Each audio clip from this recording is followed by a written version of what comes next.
Hey guys, welcome to Mild Moments History. Tonight, you're not in your warm bed. You're curled beside a coal pile in the belly of a grand London house in the year 1852. The stone beneath you is cold, and something sharp presses into your back. It might be a spoon, it might be a mouse. You don't flinch. You think Victorian life was all lace and candlelight? Try burnt soup, scalded hands, and dishwater that eats through your skin. The fire upstairs is crackling. But down here, the only warmth is the steam from boiling potatoes, and it's not for you. Your dress smells like old gravy. Your shoes. You don't have any. By the end of tonight's story, you'll understand why the lowest servant in the kitchen never left the shadows, and why no one even remembered her name. What time is it where you are? Let me know. I'd love to imagine you listening from somewhere gentler than this. Now dim the lights. Let your body sink into the mattress and drift into a story that starts before the sun and never really ends. You're not in control. You're a scullery maid, and the bell is ringing.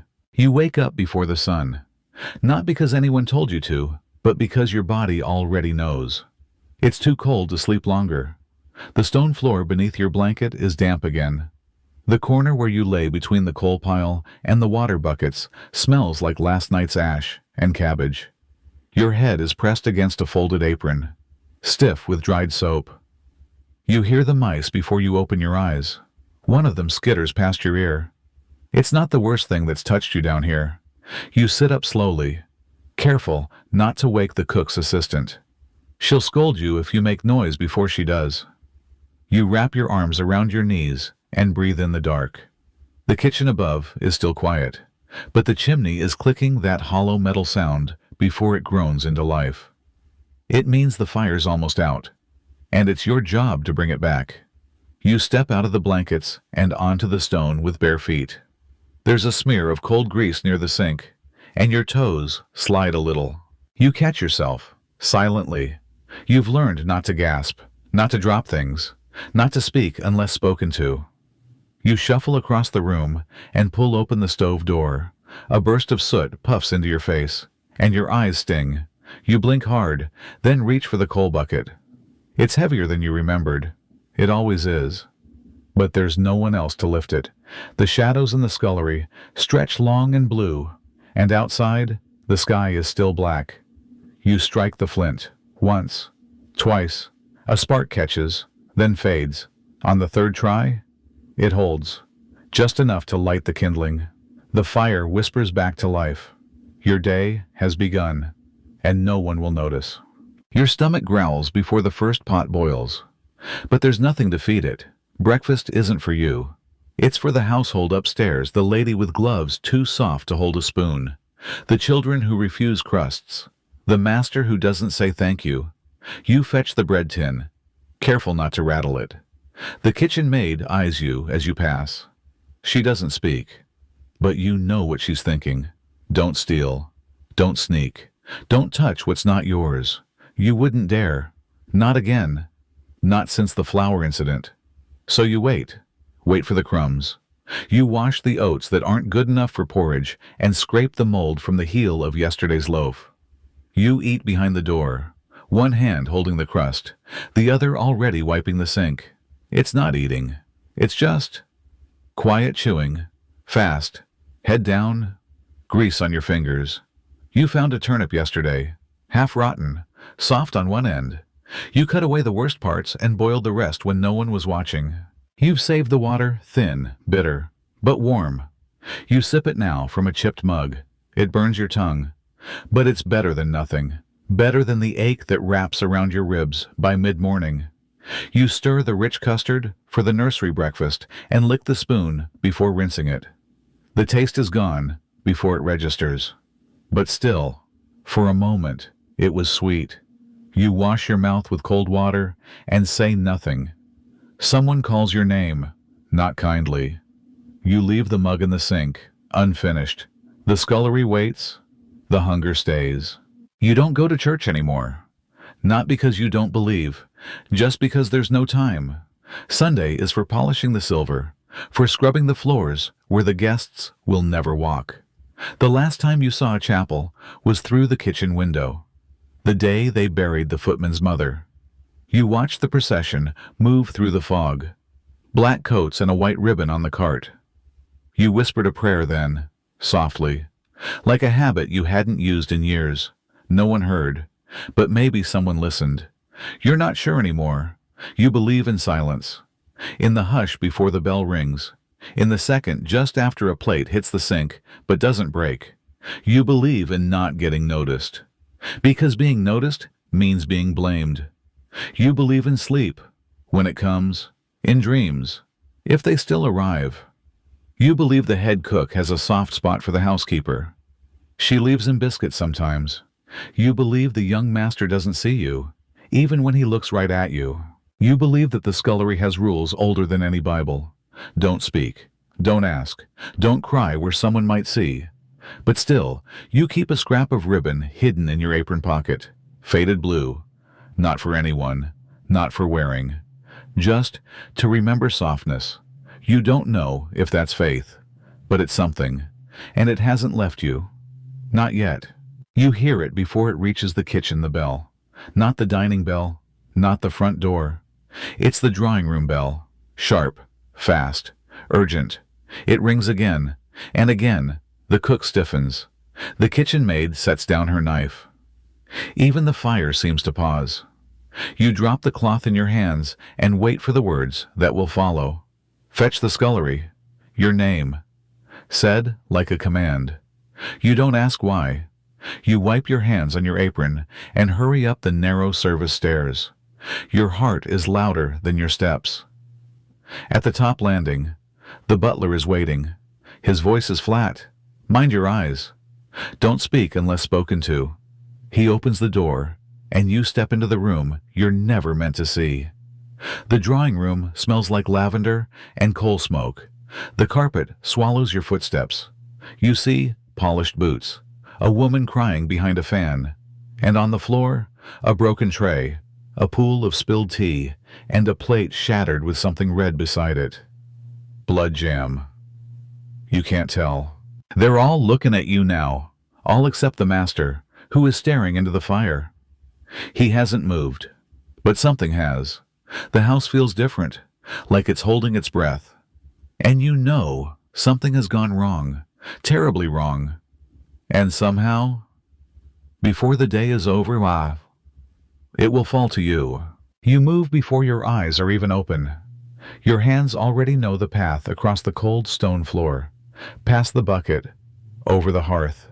There's no blanket anymore, just the heatless shell of what you curled into for a few brief hours. You stretch your back, careful not to groan, though your bones want to. The air bites your skin like it's been sharpening its teeth all night. There's frost on the inside of the window, a delicate web that no one will admire. You feel for the coal bucket, still half full from yesterday. You tried to ration it, like the cook said, but rationing doesn't make the room any warmer. You take one piece and hold it in your hand for a moment, not for the weight, but for the silence it brings. Coal doesn't complain. It waits, quiet, black, and still. The kindling is damp. You knew it would be. Rain seeped in again. The ceiling drips, not steadily, just enough to remind you it's winning. You gather the sticks anyway, blow gently on the edges to coax them awake, and then you strike the flint. It sparks, but the spark dies. Again. You hear footsteps above the floorboards groaning under the boots of someone who'll want tea soon. Your fingers are numb, but you don't stop. You strike once more, and the fire gasps to life, not a warm breath, but a cough. A puff of black smoke shoots into your face. You close your eyes against the sting, but you don't curse. That luxury belongs to people who have time to feel wronged. The fire hisses, spits, flares. You feed it slowly, coaxing it, instead of forcing. It's your oldest companion in this house, the only one who answers you back, even if with smoke. When it finally catches, you sit back on your heels and just breathe. There's a moment, a rare one, where the fire crackles softly and nothing else moves. And in that space, you remember yourself. Just a flicker. You used to have a name that was said gently. You used to sleep in a real bed. You used to sing to yourself while brushing your hair. But now, even your hair stays hidden under that dull cap. No mirror, no melody, no softness, just this fire. You glance at the stairs. No one's come yet. The scullery is still yours, for now. You reach toward the warmth, just close enough to feel your fingertips tingle. The skin is red and raw from yesterday's scrubbing. You flex your fingers, and they resist you, like rusted hinges. Can I ask something personal? Do you remember the coldest you've ever been? That kind of cold that doesn't just wrap around you, it presses through you, like you're hollow, like it's finding all the small, sad places inside and setting up camp. That's the kind of cold that lives here, in these walls, in your chest, in the silence between the bells. The fire flares again, brighter this time, a little bolder. You smile, just a little. It feels strange on your face, that stretch of skin you don't often use. But it's not joy, just recognition, a shared moment with something else, trying not to go out. You begin placing the kettle over the flame. It groans under the weight. You check the angle, the tilt, the flame height.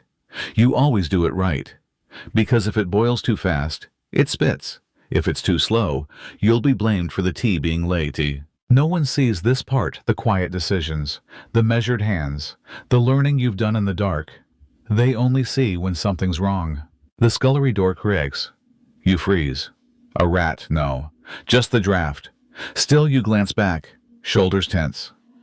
You've been scolded for lingering before. Even though the fire wasn't ready yet, you're not paid to wait. You're paid to disappear the moment your task is done. If you're paid at all. You hum, barely audible. A note you remember from somewhere? A lullaby, maybe. Or just the sound of something that once made you feel safe. You think about the others. The kitchen maid, the butler, the lady upstairs who leaves tea half finished. Do they think of the fire? Do they ever notice when it's not lit? Do they ever wonder who made the water hot before they touched it? Probably not. And that's all right. You tell yourself that. Anyway, you don't do this to be seen. You do it because it must be done. And because if you didn't, who else would? The kettle shifts. A soft metallic groan. Soon it will sing. And soon, the day will begin loud, sharp, relentless. But for now, there's just the fire, you, and this quiet breath between darkness and duty. Stay a little longer with me. Let's just watch the flames. Before the world wakes up, the sun still hasn't touched the scullery, but the floor is waiting. It always is. Long before your hands reach for the bucket, the stone seems to breathe beneath the grime as if it remembers everything that's ever been spilled on it. Milk, grease, blood, soap, tears. You dip the rag in water, gone gray from yesterday's rinse. There's no fresh, no warm, just the same tin basin, and the same ache in your back when you bend over. Your knees settle onto the cold tile, and the bones complain. You don't listen. You dip the brush. You scrub. Small circles. Always clockwise. That's what the cook says keeps the dirt from coming back. You don't know if that's true, but you do it anyway. Some mornings, you pretend you're polishing stone in a cathedral, that the cracks are carved patterns, that the stains are stories, not just someone's boot prints or yesterday's soup. The bristles bite at the floor, at your hands, at your wrists. You move the brush faster, not because someone told you to, but because you want it done before they shout. Because the shouting comes even when they're not angry. It's just how they speak, loud, sharp, like they've forgotten how to say your name without frowning. There's a slice of light now, just a narrow blade coming through the cellar window. It catches the water on the floor, and for a moment, everything shimmers, like you're underwater, like you could float. But you don't. You keep scrubbing. Your knuckles hit a loose tile. You hiss softly, not loud enough to be heard. The skin splits, just a little, a red bloom beneath the soap. You suck your hand into your mouth like a child. The taste is metal and old lie. It reminds you that you're real, that your body is still here, even if your mind is drifting. Can I ask you something? What do you do when something hurts, but no one sees it. Do you hide it deeper, or do you wear it proudly like armor? You've never had the chance to try the second one. You keep going. The brush finds rhythm. Left, right, dip, ring, scrub. Your body knows this dance. It's not beautiful, but it's steady. And in a strange way, that steadiness is the closest thing to comfort. You hear footsteps above again. The house is waking. Plates are clinking. Someone laughs. Not you, never you, but the laughter echoes down through the beams like it's trying to find you anyway. You shift your weight and feel the wetness soak through your skirt. You don't flinch. You learned long ago, wet clothes dry faster than punishments. And besides, you'll be wet all day. The fire might warm the pans, but it never reaches the floor. You change rags. One's too frayed. The other smells like vinegar. Doesn't matter. The stains won't care. They never do. You scrub at a mark near the base of the pantry door. You don't remember how it got there. A dropped jar. A spilled stew. A wine glass broken by a trembling hand. You never get the stories behind the mess. You just erase them. The ache in your shoulders spreads a dull throb like rain building behind clouds. You press harder. The pain sharpens. You stop, not because you need rest, but because the pain tells you where your body ends and the job begins. Without it, you'd forget. Do you know that feeling? That strange quiet, when your arms move, but your thoughts don't. It's like floating in a dream that smells like old onions and steam. You blink, and suddenly, the floor is clean. Not perfect. Never perfect, but clean enough not to be noticed. You pour the dirty water down the back drain. It gurgles, slowly, like the house itself is swallowing your work. No thanks, no nod, just silence. You sit back against the wall, your legs stiff, your skirt clinging to your skin. You stretch your fingers and wince. They won't close properly today. That's all right. You don't need them to. You just need to be ready when the bell rings. And it will, always. But for now, let's stay here. Just for a minute. Just us and the faint scent of soap and something like lemon. Just enough to pretend this place could be clean forever. Just enough to breathe. Just enough to feel the floor stop moving beneath your hands. The dishes are waiting. Always waiting. Piled like a small hill of porcelain and copper. Stacked in leaning towers on the side table beside the sink. Some are clean, most are not. Grease clings to their undersides like memory. Bits of bread, a fishbone. The smear of jam, someone didn't finish all of it, becomes your burden now. You roll your sleeves, though they're already wet. Your apron is heavy with the weight of the floor you scrubbed earlier.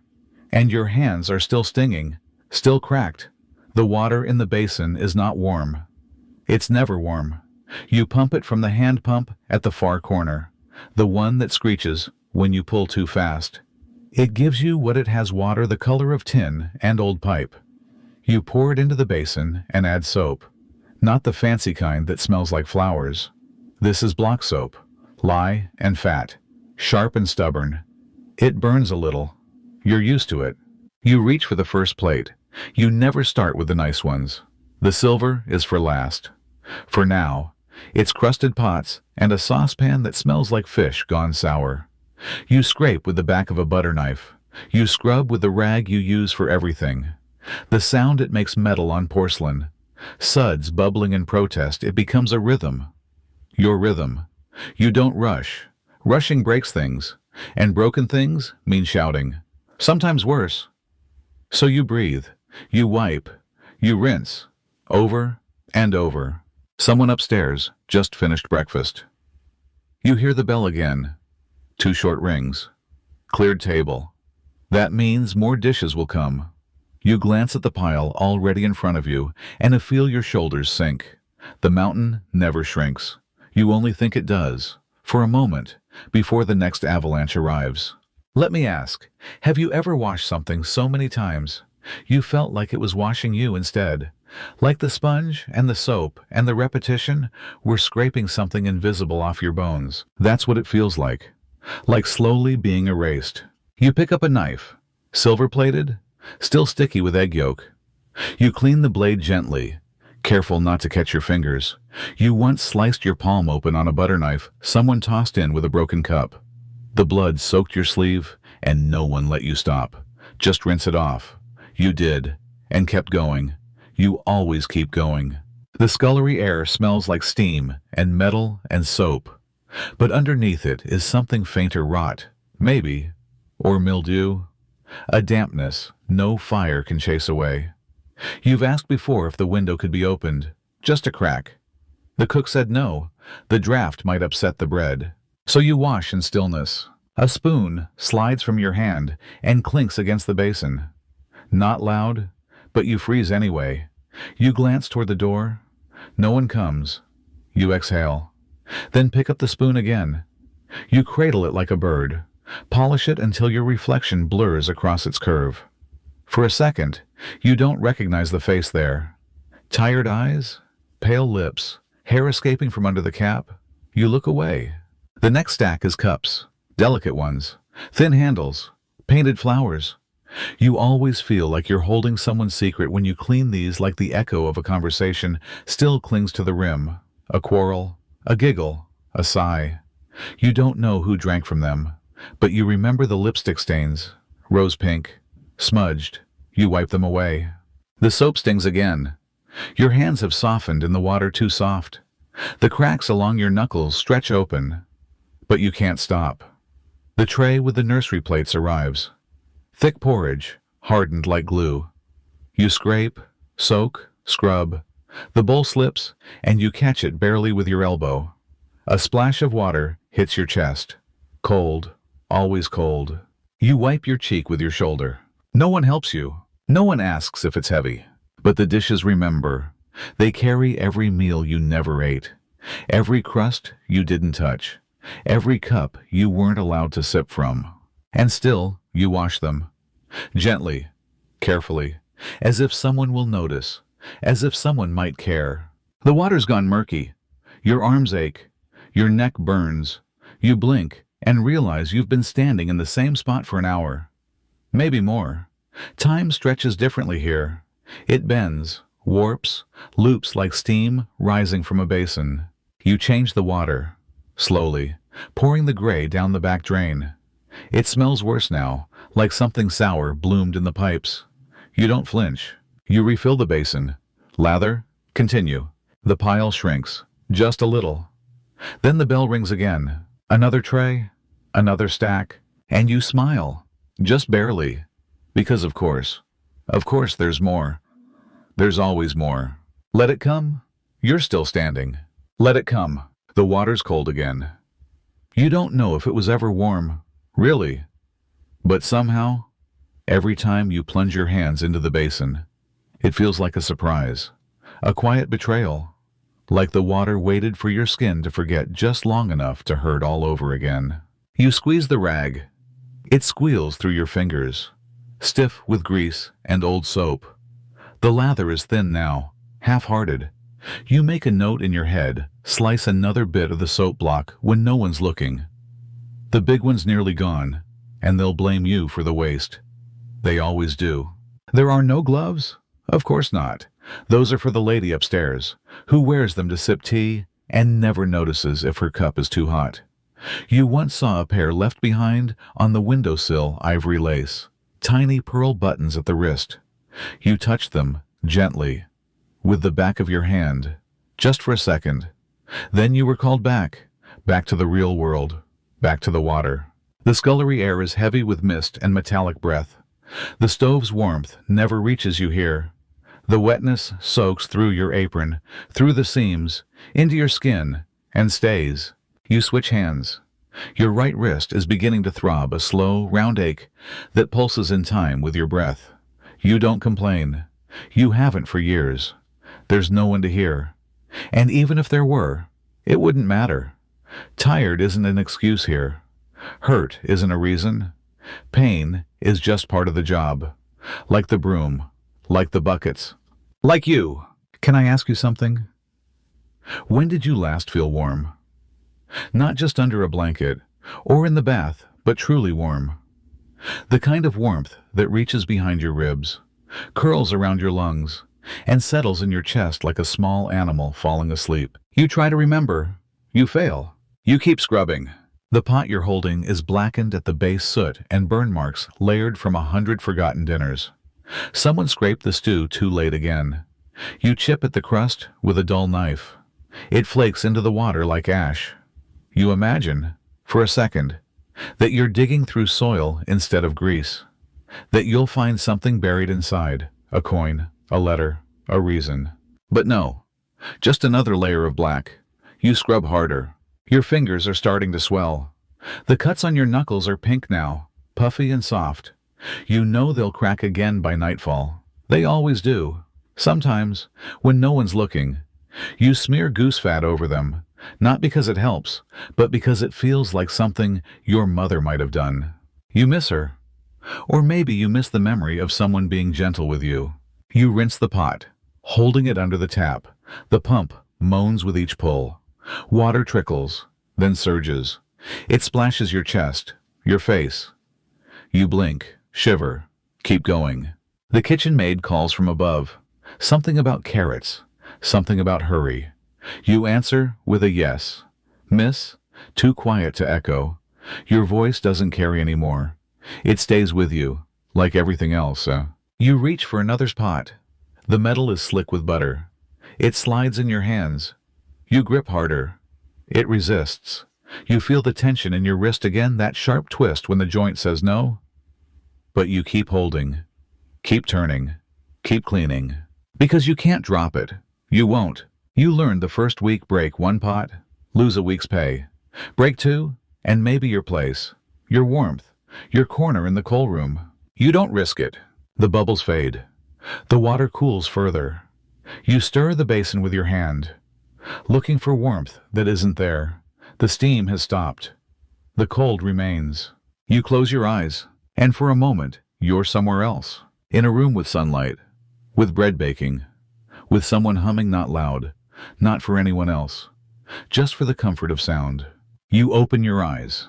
You're still here. The tap drips. Your hands shake. The scullery doesn't notice. It never does. But I do. I see you here, small, soaking, silent, still standing, still scrubbing, still believing in something better, even if you don't call it hope. And that is not nothing. Everyone else has gone to bed. The house is quieted, except for the creaks in the beams and the occasional cough from the nursery. But down here in the scullery, it doesn't really sleep. It waits, still, damp, watching, like a room with breath. You stay behind. Again. There's no point in asking why. The pans weren't dry. The soup pot needed scouring. The floor was still sticky. Or maybe they just forgot about you. That happens too. You sit for a moment on the edge of the wooden crate you use as a stool. Your apron is soaked, clinging to your knees. Your fingertips sting from the scrubbing. You rest them on your lap. They don't stop throbbing. But they're quiet about it now. The fire's gone low. The embers pulse in orange and gray. They don't reach the sink. And the sink is dripping again. Tap, tap, tap. You tried to tighten it earlier. The handle is rusted into place. It groans if you force it, like it remembers a time when it mattered. So now you just listen. Tap, tap. Each drop falls into the basin like a soft footstep in an empty hallway. You imagine someone walking slowly across the stone floor, barefoot, invisible, not threatening, just there. You pull your shawl tighter around your shoulders. It's not thick, just a leftover from a laundry heap last winter, but it smells faintly of lavender. You don't ask why. You don't ask whose it was. You just breathe it in. The clock above the pantry ticks louder at night. Maybe it always does. Maybe you only hear it now because everything else has stopped moving, except the sink. It whispers, not in words, but in that soft language of water, the one that only those who wash and rinse and wring can understand. Sometimes it sounds like your name. Sometimes it sounds like laughter you barely remember. Let me ask, have you ever heard silence so deep it began to sound like voices? Not loud, not clear, just the shape of sound brushing the edge of thought. That's what this is. A conversation with nothing, A song without melody. You close your eyes. The stool creaks beneath you. You shift your weight, and the wood complains. Even the furniture is tired. You glance at the corner where the mouse lives. You haven't seen it tonight. Maybe it's sleeping. Maybe it moved on. Maybe it froze in the cellar last week. You hope not. You liked having someone to listen to, even if it didn't speak back. The sink drips again. You stand. Slowly. Your knees crack like old stairs. You stretch your arms, and something in your shoulder pulls. But you ignore it. You pick up the final dish, a bowl no one touched. The pattern on it is faded. Blue flowers, once bright, now just a ghost of glaze. You rinse it under the trickling tap. Turn it in your hands. Dry it gently. You place it on the shelf, carefully, like setting down a promise. You wipe the counter, once, twice. Even though it's already clean. You do it for you, not for them. The rag hangs heavy in your hand. You turn to the sink one last time. It's still dripping, still whispering, still alive. You press your palm flat against its edge. The metal is cold, but it holds you, steady. You whisper something to it. You don't even know what. A word that isn't a word. A sound that isn't a sound. And the sink answers. Tap, tap. You nod, as if that settles something. You take the long path around the pantry shelves, stepping over the loose floorboard that groans too loud. You pass the broom cupboard, where the handle sticks out like a sleeping arm. You reach your spot, the coal pile, in the far corner. Still there, still black, still yours. You pull your shawl over your head, curl into the shadows. You hear the tap one last time, just before your eyes begin to close. And it sounds like a lullaby. It's still early. Not early, like morning early, like the hour no one talks about. The kind where the sky hasn't made up its mind. Blue or black, mist or light. No one knows. Not yet. But the fire is already dying. That means it's time. You pull the ash drawer from beneath the stove. It groans. Heavy with yesterday's heat.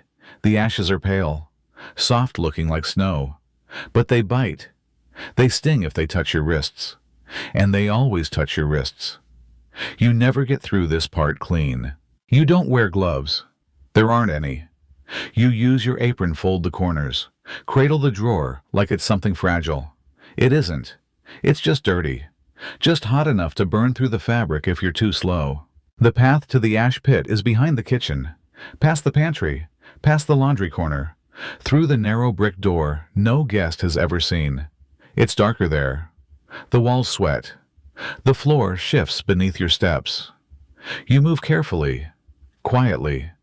The drawer presses into your arms, a weight that isn't much, but somehow grows heavier with each step. Ash spills. It always does. A fine gray trail behind you, easy to miss unless you've done this 100 times. You have. You know every crack in the brick, every nail that sticks out, every low beam you have to duck beneath. You could walk this path blind. Sometimes you do. You reach the ash pit. It's just a hole, dug out long ago, covered in soot, ringed by broken tiles and the ghosts of older fires. You empty the drawer slowly. A puff of powder rises into your face. You hold your breath.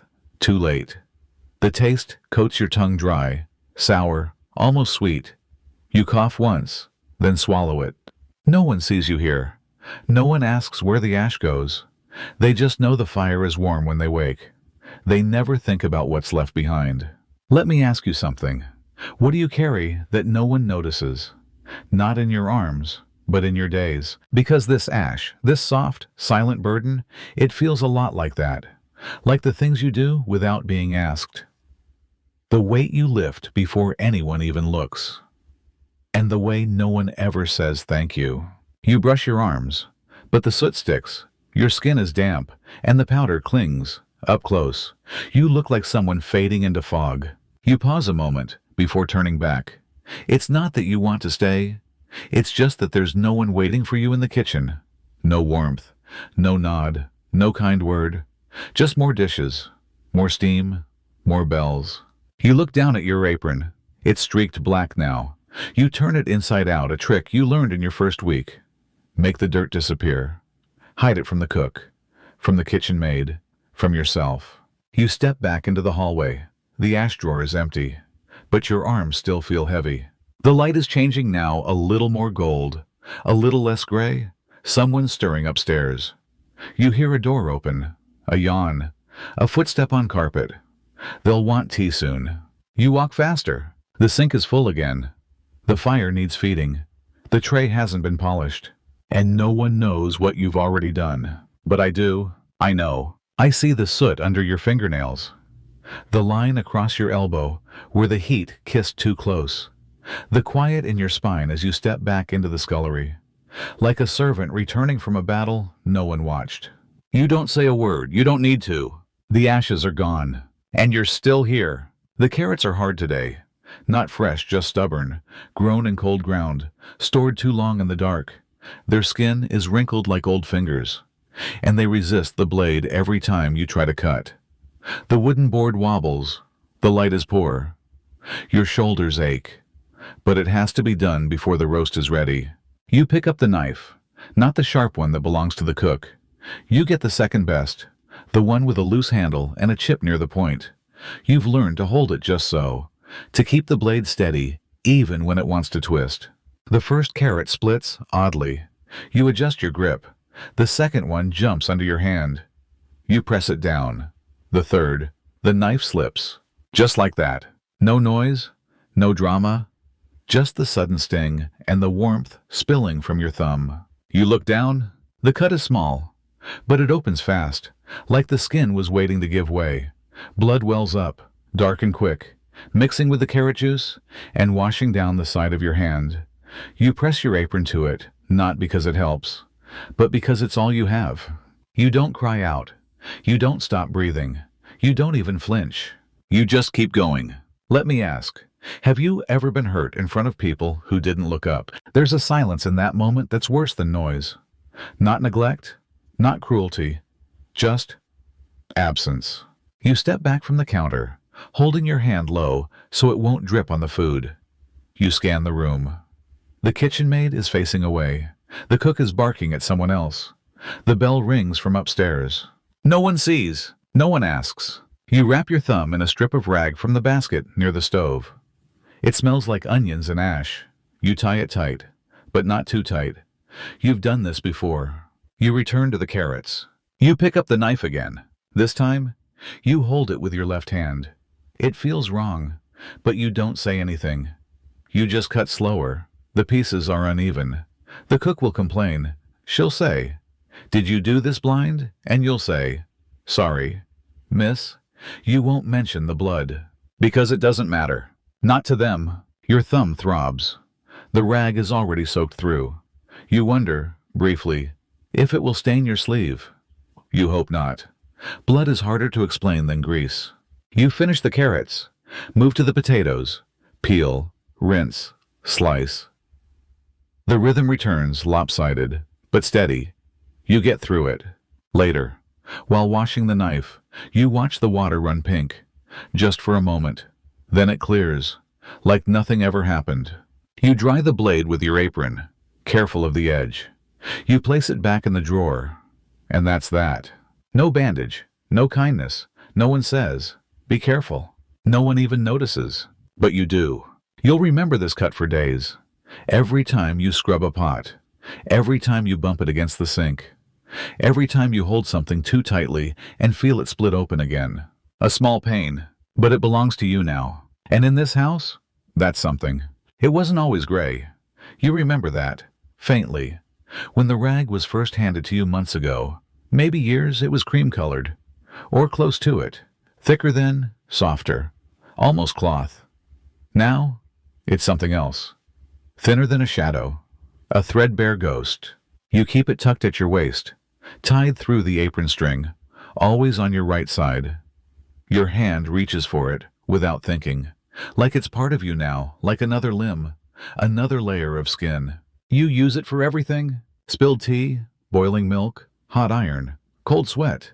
You wipe the counters, the cupboard handles, the edge of a spoon before the butler sees the fingerprint. You mop up what the cat dragged in, what the cook knocked over, what no one else claims. Sometimes, you even use it to press against your cheek. when no one's looking. It smells like soap, and fish, and dust, and once, just once, like rosewater. That was the day the lady dropped her perfume bottle. You cleaned it up, shards and all. Your fingers bled, but she didn't notice. The rag soaked up the scent. You carried it with you for days, holding it near your collar like a secret. It faded, of course. They always do. Let me ask you something. Do you have an object like that? Something no one sees, but you touch 100 times a day. Not because it's beautiful, but because it stays. That's what the rag is. It stays. You've patched it twice. A stitch near the hem, crooked but firm. You don't sew well, but you didn't want to lose it. They could have given you a new one, but they didn't. And you didn't ask. Because this one already knows you. It's dried every dish you hated, held every splatter of oil, every broken yolk, every tear you didn't have time to wipe from your face. It carries the heat of the kettle and the sting of vinegar and the dust from under the stairs. Sometimes you fold it small and place it between your palm and the handle of the mop, just for a moment, just to feel something familiar, something that bends and breaks and doesn't complain. A scullery maid has no tools, not really. You have your hands, your knees, your silence, and this rag. You rinse it at the end of every shift, hold it under the pump, squeeze it out, hang it by the fire. It never truly dries. It always smells like yesterday. You've dreamt about it, once. Not the rag itself, but what it held. A memory of your mother, perhaps. Washing your face with the corner of her apron, scolding you gently for climbing trees. You didn't know what softness was back then. You thought it was normal, ubiquitous. Now you know better. Now you carry softness in a scrap of cotton no one else would touch. The cook once stepped on it. You flinched, not at her, but at the dirt she left behind. You wiped the mark away quickly, quietly. She didn't notice. You didn't expect her to. It's fraying at the edges again. You don't have thread. You think about tearing a strip from the lining of your skirt, just enough to patch the corner. You won't do it yet. Not tonight. But soon. You fold the rag now, carefully, into a neat square. Place it beside the sink, like a prayer, like a child laid down to sleep. Tomorrow, you'll pick it up again. It will still be damp, still gray, still yours. And in this house, where nothing belongs to you, that means everything. It's the part of the job no one talks about. Even the cook avoids the subject. The butler doesn't mention it. The other maids act like it happens on its own. But it doesn't. Of course it doesn't. You wait until the hallway is clear, until breakfast has started upstairs, and the tray has gone up, and the clatter of silverware drowns out the clink of porcelain. That's when you carry them, one by one, covered, but not sealed, balanced carefully, lids rattling, your arms stiff from the weight. The chamber pots, the quiet truth behind the curtains of the drawing room, the morning secret of the house's gentle folk.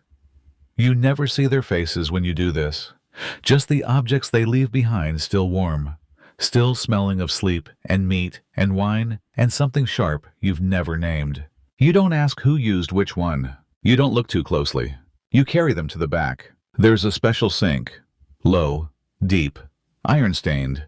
It doesn't drain well. You empty them gently, slow enough to avoid splashes. The sound is awful thick, muffled, sloshing. You never get used to it, but you learn not to react. You rinse, once, twice, again. The brush you use is older than your position. Its bristles are bent, stained brown, and wrapped with twine to keep from falling apart. You scrub with it anyway.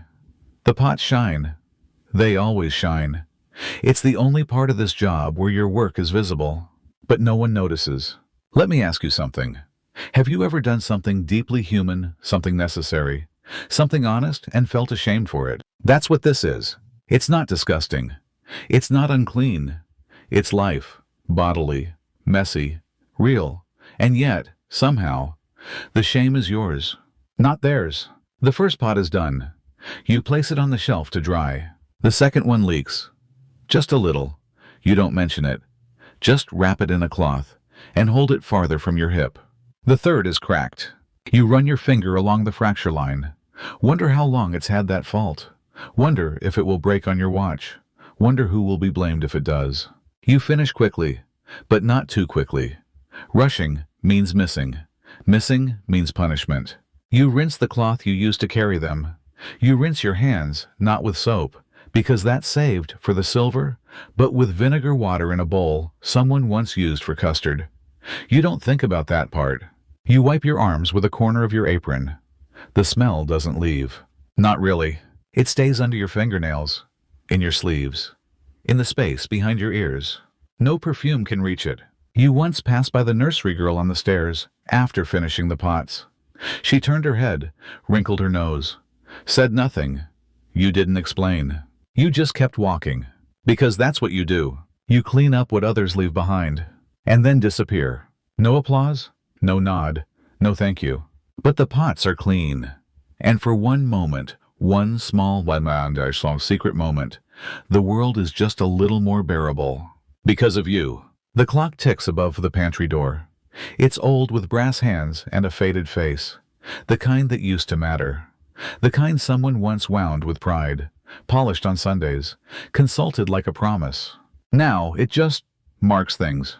It ticks through mornings you don't own, through breakfasts you don't eat, through hours filled with footsteps that are not yours. You look up at it sometimes, not to check the time, but to remember that time still moves. Because for you, the hours are shapeless. You wake before dawn. You work until the work is done. And then, if there's space left in the day, you breathe. Not rest, not relief, just a pause. Let me ask you something. Do you measure your life in clocks or in silence? Because here, you've learned to count the shift of light on the wall, the sound of the first kettle boil, the number of times the cook says faster, the weight in your back when the sun finally touches the sink. The clock rings at midday, but you don't stop. There's no bell that frees you, no hour that's yours. Even the minute hand seems cruel, always pointing somewhere you're not allowed to go. You tried once early on to eat your meal at the hour. You were told that scullery girls don't get lunch breaks. They eat when the soup cools, when the floor dries, when no one needs anything, which is never. So you stopped looking. You mark time now by hands not on the clock, but your own. How swollen they are, how red, how they tremble less in the morning and more by night. The other maids speak of dinner parties and Sunday strolls and tea at 4. You don't speak at all. What would you say? That the dust settles faster at 6. That the cellar smells different after rain. You glance at the clock again. It's almost 2. The worst hour. Too far from lunch. Too far from supper. Too quiet for excuses. Too loud in its stillness. You mop the floor not because it's dirty, but because no one gave you anything else to do. And still, you cannot sit. Not yet.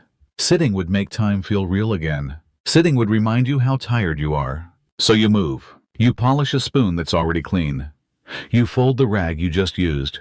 You rearrange the soap blocks by size, then scent, then softness. Not because anyone asked, but because the seconds need somewhere to go. They can't stay in your body forever. When the clock strikes 5, someone will shout. When it chimes at 8, the dining room will call. When it tolls at midnight, you'll be asleep or not. But now the clock is quiet. And in that hush, you forget your name. You become breath. You become hands.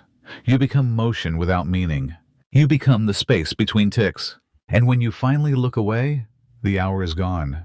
And you are still here. You're not meant to be seen. That's one of the first things they told you. Not directly. No one looked you in the eye when they said it, but you learned from the way they spoke around you, the way they paused conversations when you entered the room, the way they stopped saying your name after the first week. So now, you wait. Not in the kitchen, not in the scullery, in the corridor, outside the drawing room, just out of sight. You hold a silver tray with nothing on it. Not yet. It's waiting for a teacup, or a letter, or a book someone decided they don't want to carry themselves. You don't ask. You don't fidget. You just stand. The wallpaper beside you is peeling. Faded green vines, once elegant, now pale and curling like old lace. You stare at them. Trace the pattern with your eyes, not because it's interesting, but because it's the only thing that doesn't move. You've been standing here for 9 minutes. You know, because you count your breath. In, 2, 3, hold, out, 2, 3. Let me ask, have you ever been in a room where you were both present and absent? Where people walked past, you spoke over you, laughed beside you, and you simply disappeared. That's what this is. Invisibility without magic. Silence without rest. You hear them behind the door. Voices, clinking china. Laughter that doesn't reach the floorboards. Someone mentions the weather. Someone else complains about the lace on her gloves. You hear the word lower staff like a sneeze they didn't mean to say out loud. And you don't move. Because you've learned stillness is safety. Breath is volume. Volume is risk. Once, in your first month, you coughed during a luncheon. Not loud, just a dry throat. The lady turned toward the door and said, "What was that?" As if the house had creaked on its own. You were replaced in the hallway for a week after that. But now you're back, quieter, thinner, better. Your feet hurt. You shift your weight from heel to toe and back again. The tray digs into your arm. Still, you don't knock. Still, you don't speak. You just wait. You hear a bell inside, a soft chime. That's the signal. You step forward, knock twice light, rehearsed and enter. No one looks up. The lady says, "Tea," and bring the other shawl. You nod, quietly. You back out of the room. You don't turn your back, you never do. Once in the corridor again, you exhale. You're not sure if they even saw your face. But that's the job, isn't it? To be present, but forgettable. Capable, but nameless. You walk down the stairs. Each step practice light, silent, second nature. You fetch the shawl. You pour the tea. You return to the corridor, tray in hand. And you wait again. They'll call soon. They always do. Because you are a shadow. And shadows return when the light needs them. It starts as a murmur. Muffled voices, slipping between the cracks in the floorboards. A rising tone. Then something sharper. A pause. A gasp. And then laughter. High, clean, easy. Like sunlight in a glass. And just like that, you remember where you are. You're down here. Still drying plates. Still holding the cloth that smells like vinegar and old meat. Still listening to joy that doesn't belong to you.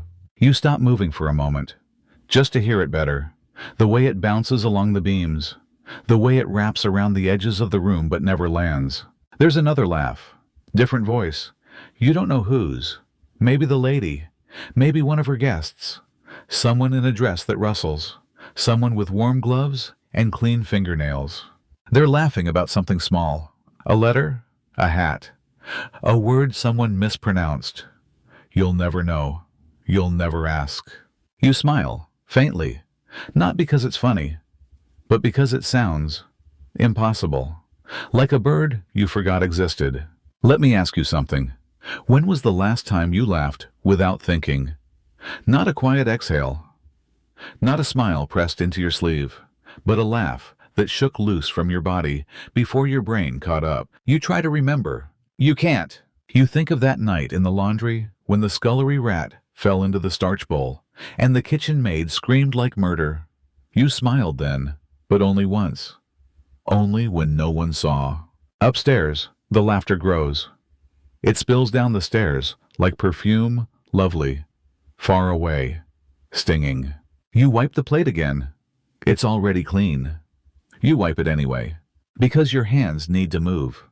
Because the sound is too still. They're laughing again. Another burst. Someone claps. You flinch, like it was thunder. The cook walks past you. She doesn't look at you. She just says, "Don't drop that plate," even though you weren't about to. You nod. You return the dish to the shelf, carefully, silently, perfectly. The laughter fades. They've moved on. To something else. Another story. Another cup of tea. You're still here. Your hands smell like lemon soap and burnt onion. The smile you almost let slip gone. The silence returns. Not peaceful, not empty, just cold. You glance at the ceiling. You imagine them leaning back in velvet chairs. You imagine lace collars and red cheeks and fingers tapping on porcelain. You wonder if they've ever scrubbed a floor, if they've ever tasted dishwater by accident, if they've ever been laughed at. Instead of laughing, you hope not, and you envy them, both at once. That's the scullery's gift, to feel too much and too little. At the same time, you return to the sink. The water is cooled. You reach in anyway. The bubbles are gone. The grease is not. And the laughter is just an echo now, faint, fragile, floating above your head like something that will never land. The silver tray is heavier than it looks. Not because of the weight, though it's solid, real, cold to the touch, but because of what it means, where it's been, what it reflects. You hold it with both hands, fingers curled just right, thumbs steady along the rim, just like they showed you. You walk slowly down the hallway, stepping soft, stepping straight. The silver must not tilt. The surface must not smudge. The reflection must not tremble. They say silver shows the truth, but it never shows you. You glance down, just once. A quick peek, not out of vanity, but out of longing. You want to see if you're still there. You aren't.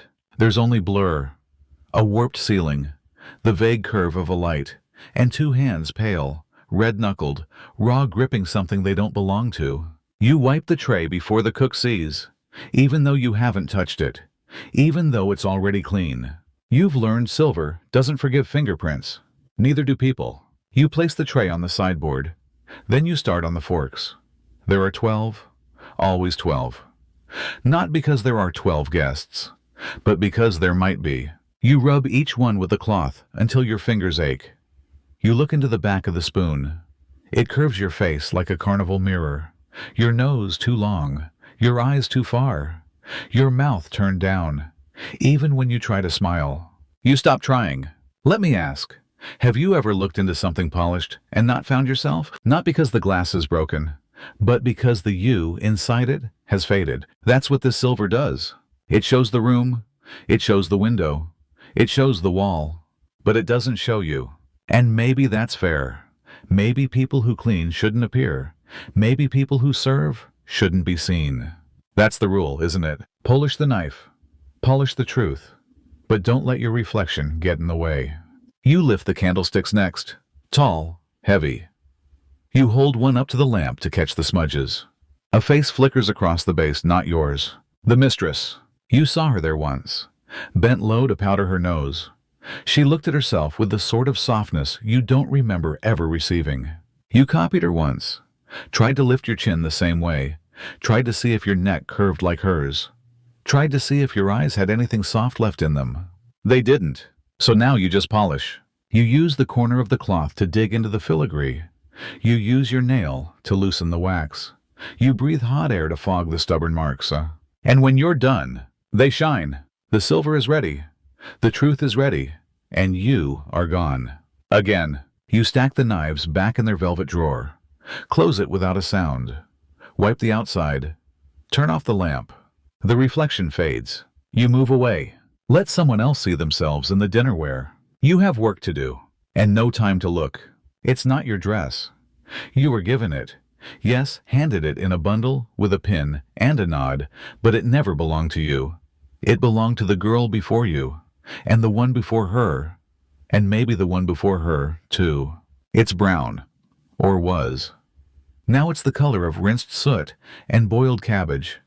The hem is uneven. The cuffs are stiff. There's a tear near the side seam, stitched hastily with black thread that doesn't match. You've memorized every flaw. You wear it every day, and you're told, every day don't stain it. Not just because it's your only one, not just because there's no time to wash it, but because a mark on your dress is a mark on the house. The lady said that once. You weren't supposed to hear, but you were behind the pantry door, wiping crumbs, when she said it. A dirty maid reflects a dirty household. You didn't flinch. You just folded the cloth slower. Today, you're more careful than usual. There's soup to carry, and someone spilled wine near the stair. The floor is slick. You tread lightly, knees bent, tray steady. You feel a drop land on your sleeve. Not soup, water, but you still wipe it off. Quick, as if it were ink. You've been scolded for less. Let me ask, have you ever worn something not to express yourself, but to erase yourself, to blend, to vanish, to become so forgettable you might as well be the shadow of someone else's memory? That's what this dress is. It's not clothing. It's permission. Permission to be invisible as long as you stay clean. You've never owned lace, or buttons with mother of pearl. You've never had sleeves that were just for beauty. Everything you wear must serve a purpose. Hold heat, catch dust, hide blood. You remember once, early on, dropping a spoon of gravy down your front. It splashed. Right at the center. A perfect brown circle. You rubbed it raw, tried vinegar, tried hot water, tried tears. Nothing helped. The kitchen maid laughed. The cook said nothing, but the next morning, your name was left off the tea list. You worked anyway, quieter. The stain faded, but not completely. You learned, after that, how to fold your apron to cover more, how to crouch just so splashes hit the stone, not your skirt, how to turn sideways when lifting trays, how to scrub with your elbows tucked in. Your movements changed. Your spine adjusted. Your body became a map of stain avoidance. At night, you take off the dress carefully, hold it up, inspect it like a surgeon. You pick lint, you sponge smudges, you shake the sleeves and watch for dust like a warning. There's no replacement, no second set, only this one, and it must endure. You imagine what you'd wear if you could choose. Not silk, not velvet, just something soft, something loose, something that didn't remind you of who you are not. You never say this out loud. You never even let yourself say it in full sentences. Just a wish, half-formed, folded into the fabric, like a message sewn into a seam. Tomorrow, you'll wear it again. The same creases, the same collar, the same silence. And if someone sees you and says nothing, that means you've done it right. You've kept it clean. You've kept it hidden. You've kept yourself exactly where they expect. The kettle whistles softly, not like a scream, but like a sigh. You lift it before it can call too loudly. Steam curls from the spout in delicate threads, drifting toward the cracked ceiling like secrets leaving the room. The handle burns your palm. You don't flinch. You tilt it, slowly, letting the water pour into the waiting pot. Not too fast, not too slow, just right. You've done this 100 times, maybe more. Black tea this morning. Loose leaves, 2 scoops, 1 if they're watching the cost. You swirl the water gently. Let the leaves bloom, darken, unfold like petals from sleep. The smell rises earthy, deep, comforting in a way you've never tasted. Because it's not for you. It never is. You let it steep, watching the amber grow stronger by the second. Then you place the lid, wipe the sides, arrange the cups, 1 with milk, 1 without. Sugar cubes in the small bowl, tongs at the right angle, spoons turned inward. Everything correct, everything silent. You balance the tray in your hands and carry it out. Through the corridor, up the service stairs, to the parlor with the velvet chairs and the fireplace. No one lights themselves. You leave the tray where they ask. They don't thank you. They never do. You walk back down before the cups are touched. Let me ask, have you ever prepared something so carefully, with so much attention, so much grace, and known before it even left your hands that you'd never be allowed to try it? That's what tea is. For you, a ceremony of exclusion. You once let a drop touch your tongue long ago, when no one was looking. It was bitter, too strong, not what you expected. But you still remember it, because it was yours, for a second. Now, you rinse the teapot, polish the cups, place them upside down on the drying rack like tiny monuments to someone else's pleasure. You love the sound they make, that soft, hollow tap when china meets wood. It's a sound that says someone drank here, even if it wasn't you. You imagine what it would be like to sit on the other side of the tray, to choose your cup, to lift the spoon without asking, to speak while someone else listens, really listens, to sip slowly, not out of hunger, not to warm your bones, but because you want to. You try not to imagine it too long. Imagining makes the ache worse. Instead, you wipe the tray, boil the kettle again, prepare the next round. Sometimes the lady wants green tea in the afternoon, sometimes chamomile at night.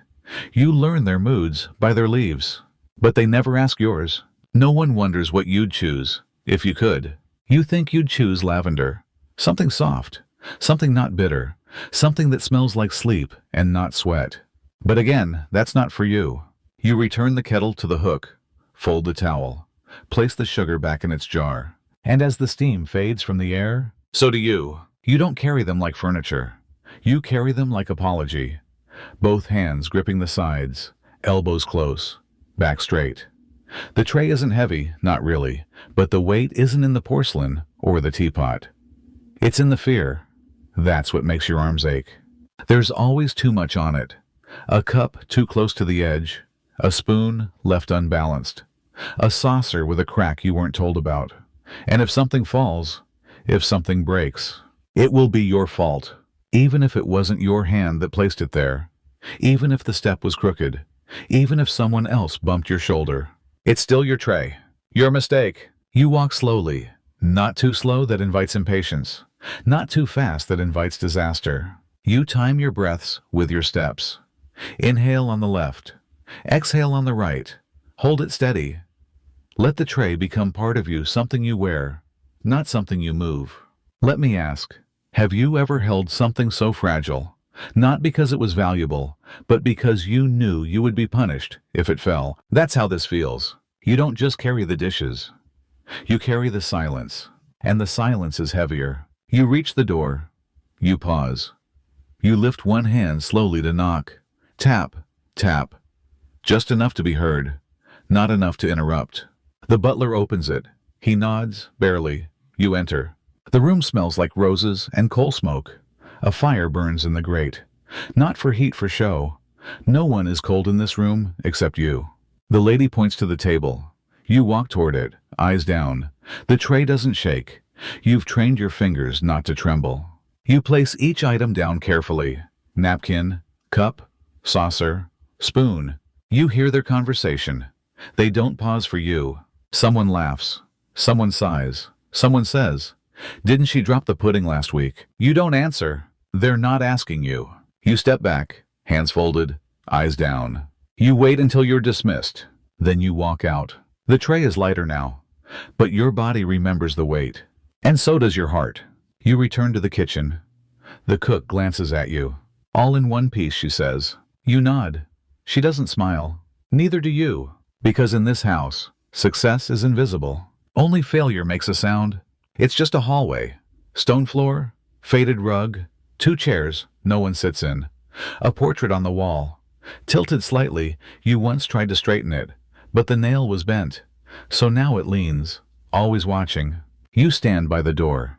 Exactly where the butler told you. Exactly where the kitchen maid stood yesterday. You think you've got it right. But then the door opens, and the housekeeper looks at you like you've just insulted the carpet. "Not there," she snaps, and gestures.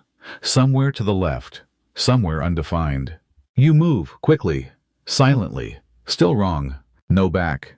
Another flick of fingers, as if you were a stain to be pushed aside. You step back. Now you're too close to the umbrella stand, too close to the wall, too far from the door.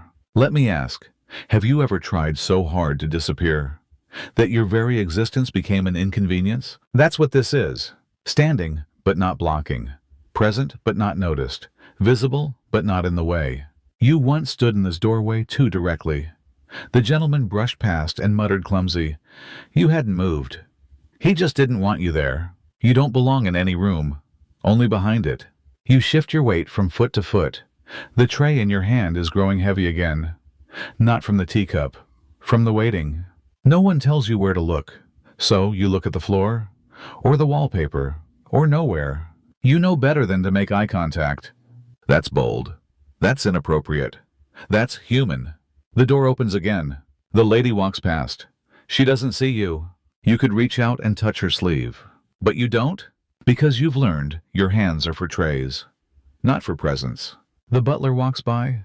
He frowns. You're in the way, he says, without looking. And you nod. even though you're standing exactly where he told you yesterday. You move again, a half step to the left, an apology without words. And still wrong, because there's no right place. Not for you, not in this house. You're a tool, a shadow, a breath too loud. And tools aren't meant to take up space. So you do what you always do. You wait, quietly, carefully, wrong, until someone tells you to move again. You see it only when the door swings wide. Not the front door, you're never near that. The side door, the one the maid forgets to shut properly when she's airing out the hallway. It opens just long enough for light to spill in, and for you to catch a glimpse. The garden, not big, not grand, but green. So green it hurts your eyes after the gray of the scullery. Ivy on brick, lavender in pots, gravel paths that curve gently, like someone painted them rather than built them. You see sunlight catching on a puddle, a breeze lifting a curtain of wisteria. And then the door shuts. You blink. Back to shadow. Back to steam. Back to the wet imprint of your shoes on the floor. You've never been out there. Not once. There's no rule written down. No sign that says, servants keep out. But it doesn't need to be said. You feel it in your spine. In the way the cook stops near the threshold. In the way the butler locks the latch behind him. In the way even the other maids only sweep near the back steps. Never pass them. It isn't yours. It never will be. Let me ask you something. Have you ever longed for something so simple, so near but known, absolutely, that it was not meant for you, not because you couldn't reach it, but because you weren't allowed to belong there? That's the garden. Not a paradise, not an escape, just the idea of stillness, of softness, of grass beneath bare feet. You imagine walking through it. You wouldn't even touch anything.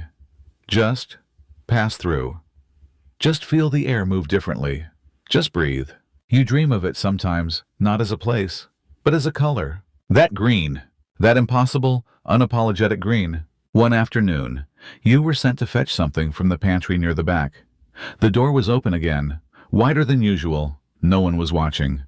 You stepped 1 foot past the frame, just one. The ground felt different, dry, textured. The air smelled like something living. And then a voice, sharp, above you, behind you. Not for you. You froze. You turned. The housekeeper's eyes were hard. She didn't raise her voice. She didn't need to. You stepped back, closed the door, never mentioned it again. But in your chest, something stayed behind. A footprint, maybe, invisible but real. You return to the scullery. You scrub. You rinse. You feed the fire. And sometimes, just sometimes you close your eyes and remember the sound of the wind in the trees. Not because you heard it clearly, but because you know it must exist. And even if it's not for you, you remember it anyway. It starts small. A plate not where it should be. A towel left damp on the rack. A candle that burned too low. Someone notices. Someone frowns. And someone says, "Who did this?" The room falls quiet. No one speaks. No one moves. And then your name. Not a shout. Not a question. Just your name. Hung in the air like steam. You blink. You weren't even in the room. But you nod. You say, "Sorry, miss." And you carry on. Because you've learned it's faster this way. Fighting is noise. Noise is trouble. Trouble is attention. And attention is never a gift in your world. So you take it. The blame, you fold it like linen and carry it to the sink. Let me ask, have you ever taken the fall for something you didn't do? Not because you're weak, but because you're tired, because you've measured the cost of fairness and found it too expensive. That's how it begins. At first, you feel it. A sting in your chest, a burn behind your eyes. You want to speak. You don't. You keep your hands moving. Later, it happens again. The fire wasn't lit. The salt box was left open. The butter melted on the tray. Your fault, they say. Even if it wasn't. Even if you lit the fire, closed the box, carried the tray, you learn not to explain. You learn to say, "Yes, sir." You learn to keep your tone even. Not bitter. Not cold. Just flat. Like slate. Like the floor beneath your feet. You stop hoping someone else will speak up. Because they won't. Not the kitchen maid. Not the footman. Not even the one who actually broke the cup. They'll look away, and you'll nod again. Yes, miss. I understand. You begin to see it coming. The shift in tone, the narrowing of eyes, the silence that asks for a scapegoat. And you offer yourself, before they even say it, because preemptive guilt is faster than punishment. And in this house, speed is survival. There was a day not long ago when the cook dropped a roasting pan. The sound was loud, sharp, final. No one moved. Then she turned. You didn't dry it properly. She meant you. You hadn't touched it. But you said, "I'm sorry, miss," and that was the end. Except it wasn't. You spent your break scrubbing the floor under the stove. Even though it wasn't dirty, even though your knees ached, even though the pan still gleamed from yesterday's shine. But you did it anyway. Because blame is a language now. And you're fluent. Sometimes, you wonder if you've made it too easy. If by accepting it, you've invited more. But then you remember you were never safe here. Not really. Not since the first time they forgot your birthday. Your name, your voice. You've disappeared so gracefully. They've mistaken it for obedience. But you know the truth. You're not obedient. You're exhausted. And swallowing the blame is quieter than spitting it out. At first, it's subtle. You go a whole morning without speaking. Just nods. Just gestures. Just movement. No one notices. You answer with silence, and it's enough. Later, the cook asks you a question. Not directly, just to the room. What happened to the cream? You open your mouth, but the answer catches. Not because you're hiding anything, but because it's been hours since you made a sound. And your voice, your real voice, has grown shy. It comes out wrong, thin, dry, like paper tearing. The cook talks over you. You stop mid-sentence. And then, you stop trying. You speak only when needed, only when called, only in monosyllables. Yes, miss. No, sir. I'm sorry. Right away, your words shrink. Your thoughts stretch. But there's no one to catch them. Let me ask, have you ever gone so long without being listened to that your voice started to feel like an echo? Not from your throat, but from someone you used to be. You remember once back home, before all this, reciting a poem in the garden. To no one in particular. Just to hear it. The rhythm. The sound. The shape of language on your tongue. You miss that. Not the poem. The certainty. The feeling that your voice had weight, had color, had presence. Now, even when you speak, you feel like you're mimicking. Not talking. Just performing. You say what's needed. No more. Because anything else is a risk. One wrong tone. One misunderstood word. One moment of emotion. And everything could break. So you fold your voice like linen. Neat. Quiet. Stored in a drawer no one opens. At night, when everyone's asleep, you sometimes whisper to yourself. Not prayers. Not memories. Just sounds. Just syllables. To remember what it feels like. To shape something with breath. And once, just once, you sang a note. Low, flat, cracked. But yours? It startled you. You stopped. Listened for footsteps. None came. You were still alone. So you whispered again. Not words. Just presence. Just proof that somewhere inside all the silence, you still exist. It happens more often now. Not out loud. Not like a game. Just in your head. Quiet. Soft. A thread of thought you follow while your hands keep scrubbing, while the bucket sloshes, while the mop squeaks across the stone. You don't plan it. You just drift. You're still in the scullery. Your feet still ache. Your apron still wet. But somewhere behind your eyes, you are not here. Maybe it's a riverbank. Maybe it's a forest path.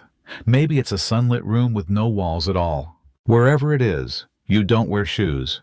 Your hands aren't cracked. No one calls your name. You walk with nothing to carry. Let me ask you something. Have you ever closed your eyes and escaped to a place that doesn't exist? Not because you're bored, but because your spirit needs a place to rest. Because here, there is no rest. Only rhythm. Scrub, rinse, sweep, carry, bow, repeat. So your mind becomes a room you visit. You build it slowly. You furnish it with memories you're not even sure are real. The smell of apples baking. The weight of a quilt pulled up to your chin. A song your sister might have sung. Or maybe you made it up entirely. Does it matter? It's yours.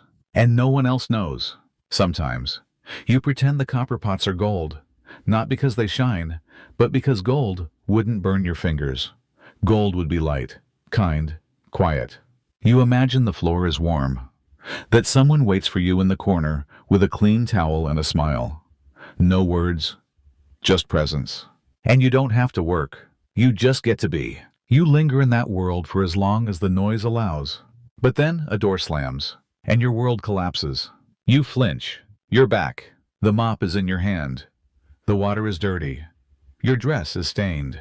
And someone is shouting again. You nod. You say, "Yes, miss." You move. But even as your body obeys, some part of you stays behind in that made-up room. Watching, remembering, waiting. You wonder if they can see it. If your eyes look different when you leave like that. If the cook notices your fingers slow slightly. If the butler hears the gap between your footsteps. They don't. They never do. Because you're not meant to have a mind. Only a body. Only hands. But you do have a mind. And it is bright. And it is aching. And it is full of places they can never touch. Tonight, when the fire dies and the hallway quiets, you will go back. To that riverbank, or the forest, or the sunlit room. You'll sit there, in the stillness, and for a while you'll be free. It wasn't the worst day. The weather was fair. The kitchen was only half as loud as usual. The cook didn't shout much. The meat didn't burn. But still, it was the day you cried. Not loud, not dramatic, just quiet tears. The kind that fall before you even notice them. The kind that don't need a reason. Or maybe they do, but the reason is made up of 100 small things, stacked one on top of the other until the weight tips over. You burned your hand on the kettle. That's how it started. Steam rushed out when you tilted the lid. You tried to pull away. Too late. The skin on your wrist turned red in an instant. Not blistered, just angry, just hot. You bit your lip, tied a cloth around it, kept working. No one saw. You dropped a spoon. It clattered on the floor. The butler said, "Careless." The cook added, "Too slow." You nodded. You said nothing. Still working. You stepped on a broken shard of porcelain someone else left behind.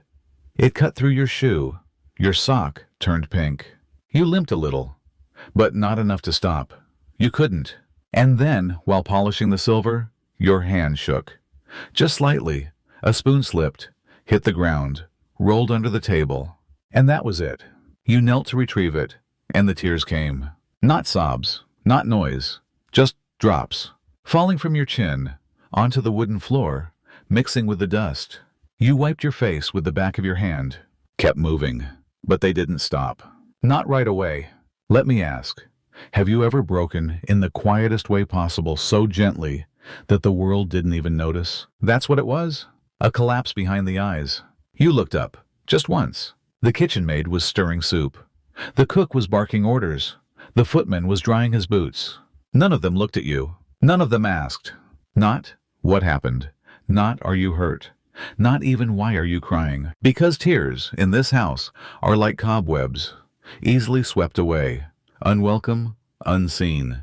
You finished your task, wiped the last fork, folded the cloth, put everything back in its drawer.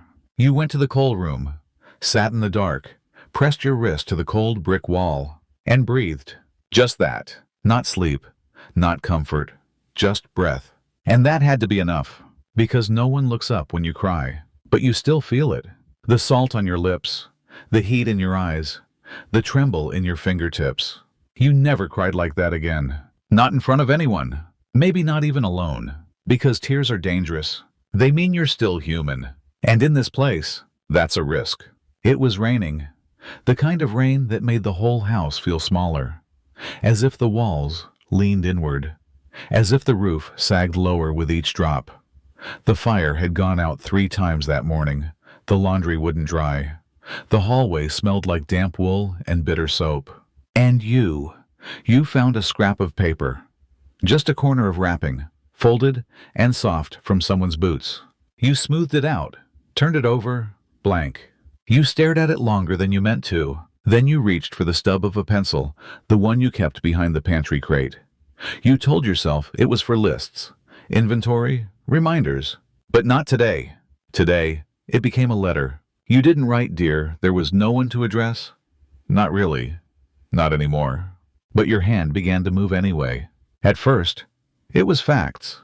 It rained again. I cut my finger on a tin lid. The soup boiled over, and no one blamed me this time. Then came something softer. I woke up before the bell today. I didn't mind. I missed the sound of wind in the trees. I don't remember the last time someone said my name. You paused. Let me ask, have you ever said something aloud, or written it down not because you expected an answer, but because you needed proof that it was real? That's what this was. Not a letter to be sent, just a witness. You kept writing. Your fingers cramped. The pencil smudged. The paper blurred where a drop landed from the candle above, from the ceiling, or maybe not. You folded the page, held it, pressed it flat between your palms, like a prayer. You thought, for a moment, of slipping it under the floorboard, of hiding it in your apron, of tucking it into the pocket of the coat no one wears anymore.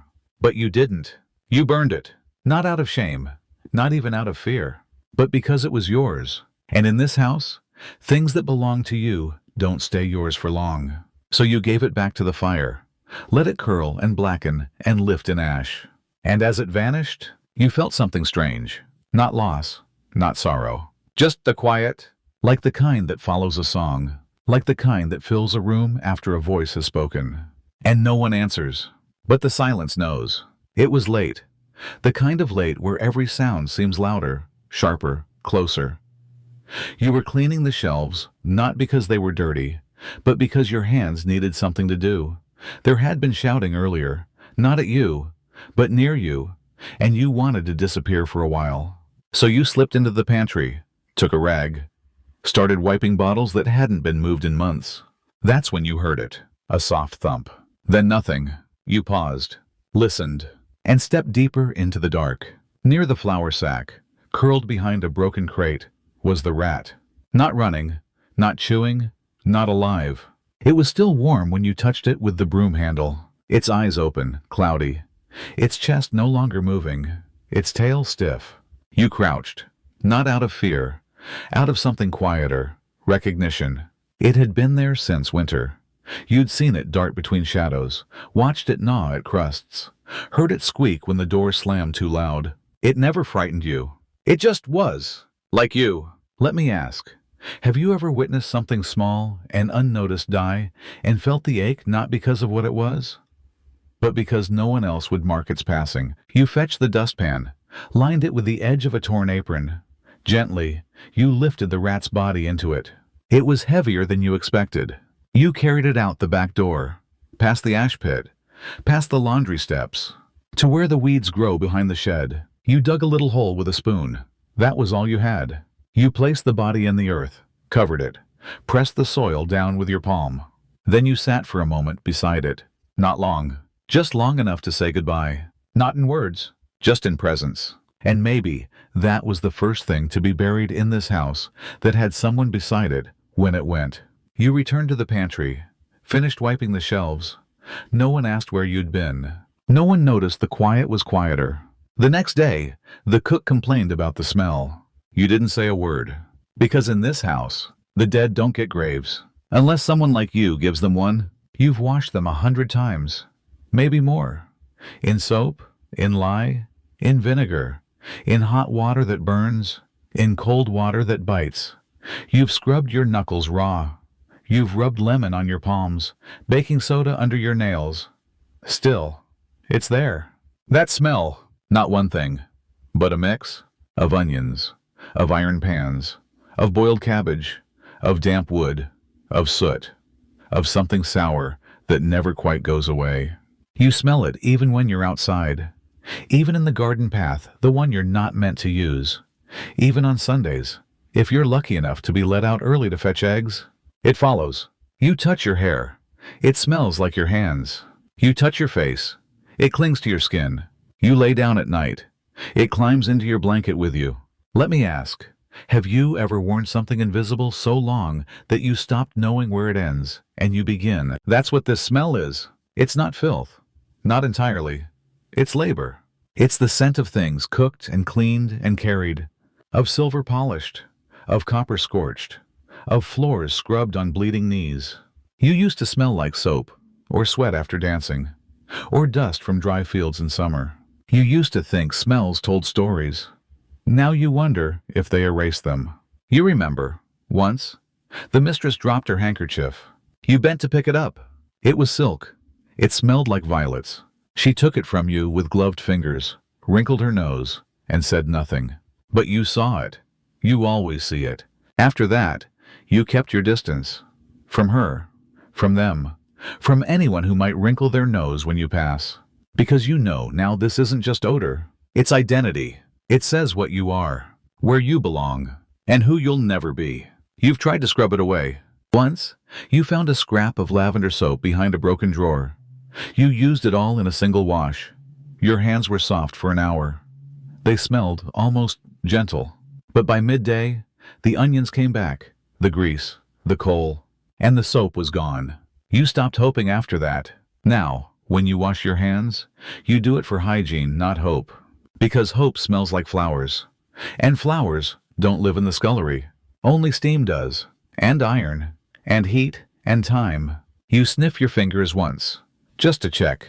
Still there. You rub them on your apron, then laugh quietly, without sound. As if fabric soaked in the same labor will somehow save you. But you keep going. Because you must. Because you're not paid to smell sweet. You're not paid to be noticed. You're paid barely to disappear. Even your scent must vanish behind the roast, behind the soap, behind the silver. But when the day ends, when the house sleeps, you curl your fingers into fists under your blanket, and you breathe. And in that breath, faint, stubborn, honest, is the story of everything you've touched, and everything that's touched you back. There are chairs everywhere. In the hall, in the study, beside the window where no one ever reads. Velvet ones, wooden ones, ones with embroidery on the cushion, made by hands that have never scrubbed a floor. You dust them every week. You bend low, press your rag into the corners, smooth the fabric flat. You polish the legs, finger every carving, make sure they shine. You notice the way the light hits the curves. You know which ones wobble, which ones haven't been touched in months. But you never sit. Not once. Not even to test the balance. Not even when the room is empty. Not even when your knees scream. Let me ask, have you ever stood in a room full of comfort and known with absolute certainty that none of it is yours? That's what this is. A gallery of softness you're meant to admire, not use. Once, in your first week, you just leaned against the edge of a settee. The housekeeper saw. Her voice was sharp. Chairs are not for the likes of you. You didn't make the mistake again. Now you pass them like statues, like museum pieces behind glass. You sit only in the kitchen, on a crate, near the stove, back straight, hands folded, eyes down. Even then, not for long. The cook says, this isn't a tea room, even if no one is cooking, even if you've been on your feet since before the sun. You don't complain, because a complaint takes energy, takes a voice, takes space. And space is not something you're allowed to take up. You dream of chairs sometimes, not thrones, not fancy ones, just a place to rest, a seat by the window, a stool where your feet don't ache, a cushion that holds your shape for more than a moment. You imagine what it would feel like to lower yourself slowly, to feel fabric accept your weight, to breathe out all the way, to let go, even for a minute. But the dream fades, because the tray is ready, because the bell rings again, because your body is not a thing that gets to stop. And chairs, real chairs, are for people who sit on top of the world. You live beneath it, so you keep standing. You keep walking, and when no one's watching, you press your hand to the back of the green velvet chair in the hallway, just for a second, just to feel something still, something warm, just to remind yourself that softness exists, even if not for you. It slipped. That's all it did. Your fingers were pruned from the dishwater. Your wrist was sore from lifting the kettle. Your eyes hadn't blinked in too long. And the cup, fine porcelain, white with a rim of gold and a tiny blue flower on one side, just slipped. It didn't even fall far, just from the counter to the floor. But that was enough. The sound was sharp, too sharp for something so delicate. It shattered like glass. You froze. Then you knelt fast, too fast, and began picking up the pieces with shaking fingers. The largest shard still held the flower. The handle was broken clean off. The rest was splinters. Porcelain dust clung to your skin like snow. The kitchen fell quiet. The cook turned. She didn't shout. Worse, she said your name, flat, cold. You broke it. You nodded. No excuse. You shook your head. Because what could you say? I was tired. I was sore. I was hungry. I am human. No. You simply said I'm sorry. And you meant it. You always mean it. She sighed, not angry, just disappointed. Clear it. Carefully. And tell the butler. Telling the butler was the punishment. Let me ask, have you ever made a mistake so small, but felt it echo through your entire body like thunder in a hollow room? You carried the broken pieces in both hands. They clinked as you walked. Even broken, they sounded expensive. You found the butler in the corridor. You held out the tray. He didn't take it. Just looked. That was part of the Severus set, he said. You didn't know what that meant, but the way he said it made your chest cave in. He wrote something in his ledger. Didn't say another word. Didn't have to.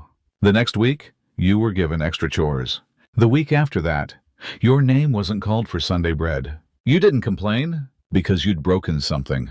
Because even though it was just a cup, you'd carried the shame like a body ever since. You never dropped anything again. But you also never forgot. Not the sound, not the look, not the way your fingers bled from picking up the last piece too fast. Sometimes, when no one's around, you whisper to yourself, it was just a cup. But you don't believe it. Because in this house, mistakes are permanent. And memory is sharper than porcelain. It doesn't pour in. Not at first. Just a drip. One drop. Then another. The slow kind of rain that finds every crack, every weakness, and waits patiently to slip through. The ceiling above your corner of the scullery has always been soft. Discolored. Sagging just slightly, like it's tired. Like it holds too much weight. You mentioned it once. To the kitchen maid. She said, it's always like that. You mentioned it again. To the butler. He said, if it breaks, we'll fix it. But it didn't need to break. It just needed to seep. Now, every time it rains, your sleep shifts. First the sound, a soft tick against stone. Then the smell, wet plaster, cold rot, the scent of old wood trying not to collapse. You curl tighter beneath your blanket. It's not thick. It wasn't meant to be warm. Just to hide you from view. But water doesn't care about hiding. It finds you, drips onto your sleeve, soaks into the blanket, pools at the base of the coal bin, turns dust to sludge, turns comfort into a question. Let me ask, have you ever lived with something broken for so long that you stopped seeing it as broken and started seeing it as normal? That's what the ceiling became. Not a flaw, just a fact. Just something you planned around. You learned to sleep at an angle. You learned which corner stayed driest. You placed your boots upside down. You moved your soap to a higher shelf. You stopped hoping someone would patch it. Because patches take money, and time, and people who care. And the people who care don't live in the scullery. One night, the rain was heavier. The wind pushed it sideways. The water came faster. Not a drip, a trickle. You woke to a cold shoulder. You blinked, sat up. Your blanket clung to you. You laughed once quietly. Then you stood, moved to the other side of the room, found a dry spot on the floor, wrapped yourself in the apron you'd hung up to dry, slept sitting up, head against the wall, back aching. You didn't complain. The next day, no one asked why you looked paler, why your sleeves were damp, why you shivered near the stove for 10 minutes before speaking. Because rain doesn't leave bruises, only fatigue. Only the smell of mildew you can't wash out of your hair. Still, you return to your corner every night, because it's yours. Even when it leaks, even when it doesn't care if you sleep or freeze or vanish. Because at least it's not someone else's floor. At least it's familiar. And when the rain stops, the ceiling dries. Not completely, but enough. Until the next storm, until the next forgetting. Until the drip returns like an old friend you wish you didn't still recognize. You wake up knowing. Before the bell. Before the fire's lit. Before the first clang of the kettle. You don't have a calendar, but your bones remember. Your breath remembers. The space behind your ribs feels different. It's your birthday. Or it would be. If you were still someone who had one, you sit up slowly. The same blanket, the same wall, the same damp corner that holds more silence than warmth. You don't say anything. You don't smile. You just move. Because today is like every other day. And pretending it isn't, that's the real danger. You light the fire, wash the pots, carry the trays. No one knows. No one remembers. No one asks. Let me ask, have you ever swallowed celebration so deeply that it turned bitter in your stomach? That's what this is. Not grief. Not quite. Just the ache of something gone missing and never looked for. You used to have cake. Not fancy. Just small. A circle of bread with sugar sprinkled on top. Your mother would hum something soft. Your sister would give you a ribbon. Even if it was just one she'd pulled from her own hair. You remember candles, or maybe just one, wobbly, dripping. The light of it made your name feel full. Here, names are for shouting, for scolding, not for honoring. You whisper it now, your own name under your breath as you peel potatoes. Just to prove you still can. You cut your finger. It's small. It bleeds. You wrap it. And no one notices. You think one for a moment about saving a sugar cube, tucking it in your apron, eating it behind the door, as a kind of quiet celebration. But you don't, because sweetness, in this house, has a price, and you're not sure you can afford even one cube of joy. You keep working, you keep listening, and still, no one says it. Not your name, not the date, not anything that feels like remembering. So you remember for yourself. You carry it all day like a candle cupped in your hands. Small, flickering, secret. At the end of your shift, you sit in the dark. The kitchen has cooled. The fire has died. The rain taps softly on the window, and you let the memory burn a little brighter, just for a second. Not a wish, not a song, just a breath. And in that breath, you are alive. Not a maid, not a shadow, not a tool. Just you, still here. Still remembering, even if no one else does. There are things you forget naturally. Names of guests who only came once. Recipes you never made again. Which knife belongs in which drawer. But then there are the other things. The ones you forget on purpose. Like the sound of your mother's voice when she called you in from the garden. The way your hands looked when they were soft. The smell of warm sheets in a sunlit room. You push those memories back. Not because they're painful, but because they're too soft. And softness, in this house, is dangerous. So you forget them, carefully, deliberately. Let me ask, have you ever set something down in your mind and told yourself not to pick it back up? Not because it was wrong, but because it hurt more to hold it than to let it fade. That's what you do now. You forget the color blue, not sky blue or dress blue, but that perfect faded blue your sister wore the day she left. You forget the shape of spoons that aren't chipped. You forget how to hum. You forget the last time you ran without reason, without purpose, without fear. You forget birthdays, and then years, and then you forget how long it's been since you were called anything other than girl. You forget your favorite food, or maybe you just stop having one. You even try to forget your voice, how it used to lift when you were excited, how it used to round at the edges when you whispered to someone who loved you. Instead, your voice becomes flat, precise, efficient, like a bell, like a drawer. You learn to forget hunger, forget how to pause, forget how it feels to speak before being spoken to. And sometimes, in the stillness, you try to remember what you've forgotten, just to test yourself. Just to see if anything soft survived. But even then, you only allow a glimpse. One note of a song, one scent of sugar on toast. Then you let it go again. Because you must. Because remembering in a place like this is like carrying a flower through fire. So you walk light, and you carry nothing, and you forget. On purpose. Because forgetting keeps you upright.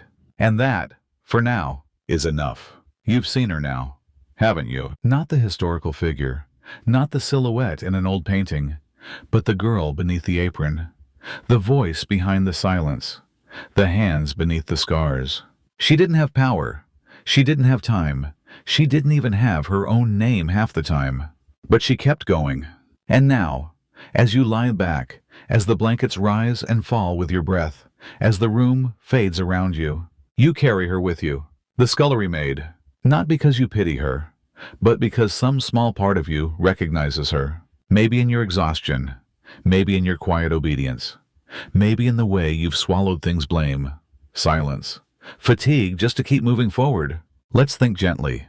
Now, not of labor, not of boiling pots and broken cups, but of everything she managed to hold and never drop. Her self-worth, her pride, folded neatly like a cloth, her capacity to dream, even in corners too cold for sleep.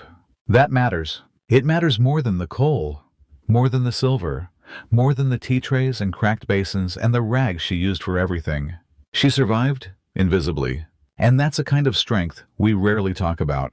Let me ask, who gets remembered? The inventors, the kings, the ladies in feathered hats and gloves too tight. But what about the ones who washed their dishes? What about the hands that set the scene and then left quietly before the curtain rose? She was there, always there. She was the warmth behind the kettle, the fire beneath the roast, the breath behind the clean floor, and no one looked, no one thanked. But you looked, just now. You stayed. You listened. And in doing that, you gave her something no one else did. You saw her, not as a servant, not as a background figure in a museum, but as someone real, someone who woke up before the city, who walked without sound, who carried more than dishes. She carried the rhythm of a house that refused to carry her in return. And still, she loved, not always openly, but in moments.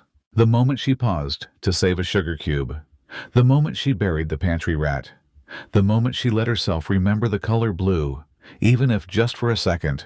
That is love. That is humanity. Now, you may be wondering what happened to her. Did she leave the house? Did she marry? Did she find rest? History doesn't say, because history rarely bothers to ask. But maybe that's okay. Maybe her story doesn't need an ending. Maybe what matters is that you felt her breath in yours. Maybe what matters is that, for a moment, she didn't just survive Victorian London. She survived being forgotten. Because you remembered. And maybe, just maybe, you remembered something about yourself, too. Something soft, something worn, but unbroken, something brave. You, too, have been exhausted. You, too, have worked without thanks. You, too, have held your voice inside your chest until it faded. But tonight, you let it breathe. You let it rise. You honored the ones who came before, the ones who stood still so others could move. And now, as your eyes grow heavy, as the light behind your eyelids dims into quiet, you carry her with you. And you carry yourself with a little more gentleness. Because even if no one else says it, you deserve rest. You deserve peace. You deserve to be seen. So close your eyes. Let the silver trays go. Let the apron fall. Let the scullery grow silent once more. And in that stillness, know this: you were always more than the work. And you always will be. She never asked for much. Not a medal. Not a monument. Just maybe a morning without rushing. An hour where her back didn't ache. A single moment where someone said her name, not because she spilled something, but because they remembered it mattered. And maybe that's what all of us want. Not grandeur, not even comfort, just the dignity of being seen. Now, as you lie here, your thoughts drift, and gently, you find yourself walking in her shoes, those worn ones with the hole near the toe. You feel the cool stone underfoot, the soft clatter of pans from the kitchen, the hush of footsteps on carpeted stairs. You become her shadow, not to suffer, but to understand. And in doing so, you walk with so many others. The nameless, the overlooked, the ones whose hands shaped history, but never signed their names at the bottom. The girl who washed dresses she'd never wear. The boy who shined boots that kicked dust into his eyes. The mother who boiled potatoes 6 ways and fed everyone but herself. All of them, still here, not in statues, but in you, in the way you keep going, in the way you notice what others miss, in the way your heart folds around the quiet pain of others and holds it gently like a cloth still warm from the fire. You might think that's not much, but it is. It's everything. Because when the world forgets the ones at the bottom of the ladder, someone has to remember. Someone like you. And maybe, just maybe, that's why you're still listening now. Because you know what it's like to hold your breath, to hold your tongue, to hold 1,000 invisible weights, and still smile softly. It's a strange kind of strength, isn't it? One the world doesn't cheer for. But without it, nothing would stand. So tonight, in the hush between this story and the next, we honor that strength. We honor you, not for what you've produced, not for how well you've performed, but for simply being here, for being present, for feeling, for remembering someone long gone, and realizing they were never that far from you after all. You see, history isn't just kings and queens. It's tea stains and soot and soft sobs into sleeves. It's hands that kept scrubbing, even when no one thanked them. It's lives that mattered, even if no one wrote them down. And now, your eyes are heavy. Your breath has slowed. The world outside the blanket is quieter than you thought it could be. Maybe you'll dream of her, not in rags, not stooped over a bucket, but walking free, barefoot through the garden, hair loose, hands clean, eyes lifted toward something kind. And maybe she'll look back at you, not as a stranger, not as a servant, but as someone who sees you, too. Because in the end, you were both just trying to stay warm, trying to stay whole, trying to stay human. And you did. You are. You're here, still breathing, still beautiful, still enough. So rest now. Let the steam fade. Let the floor grow still. Let the echoes of footsteps soften into lullabies. Because the worst job in Victorian London wasn't her whole story, and neither is yours. You are not your exhaustion. You are not your list of tasks. You are not the blame you've swallowed, or the voice you've tucked away. You are the candle someone forgot to blow out, still flickering, still warm, still full of light. Sleep now. You've remembered enough for tonight. And in that remembering, you've made something sacred again. The fire has gone out. The sink is empty. The cloths are hung. The trays are stacked, dry and silent. There's nothing left to carry. No bell to answer. No pot to scrub. You sit in the stillness, and for once, no one calls your name. It's a strange kind of quiet. Not absence, not emptiness, but fullness without pressure. You're not waiting. You're not rushing. You're just here, in this moment, in this breath. Let the warmth of that linger. You've done enough. You are enough. And there is nothing left to do but rest. Upstairs, the last door has closed. The last hem has rustled. The last whisper has been swallowed by the walls. Even the clocks seem gentler now. They're ticking like soft footsteps down a distant hall. The house, the one that took so much, has finally hushed. And in that hush, you lay down your burdens, not with a thud, but with a sigh. The kind of sigh that says, I made it through. The kind of sigh that says, I can stop now. Let your body sink. Let the muscles untangle. Let your breath find its own rhythm. Because sleep isn't a luxury tonight. It's your right. You don't have to smile now, or straighten your back, or check your posture, or keep your hands folded. You can sprawl. You can sigh. You can stretch. There's no apron to wrinkle, no boots to polish, no voice to obey. You're not on display. You're not on duty. You're just a soul in the dark, cradled by quiet, held by the softness you created with your listening. And in this small, sacred space, you are free. No one's watching, but you're still here, still whole, still worthy of peace. They echo now gently, not like regret, not like sorrow, but like lullabies. The apology you never gave, the dream you never named, the question you never asked, the thank you kept locked in your chest. Let them come now, not to haunt you, but to lighten you. Let them float out of you like dandelion seeds on a warm wind. No one will judge you here. No one will interrupt. It's just you, and the dark, and the gentle memory of being alive in a world that didn't always see you. But you see yourself now, and that is enough. Not all stories do. Some end in loss, in silence, in pages torn or burned. But not this one. This one ends in recognition, in dignity, in softness. The Scullery Maid story was not meant to last. But you've stretched it. You've held it open. You've kept her breathing long after the smoke cleared. And now, as your body settles into stillness, As your thoughts slow to a whisper, you carry the ending with you. She mattered. So do you. She was more than what she endured. So are you? She was real. So very real. Just like your dreams, just like your rest. So here we are. The pans are dry. The cups are still. The candle flickers one last time.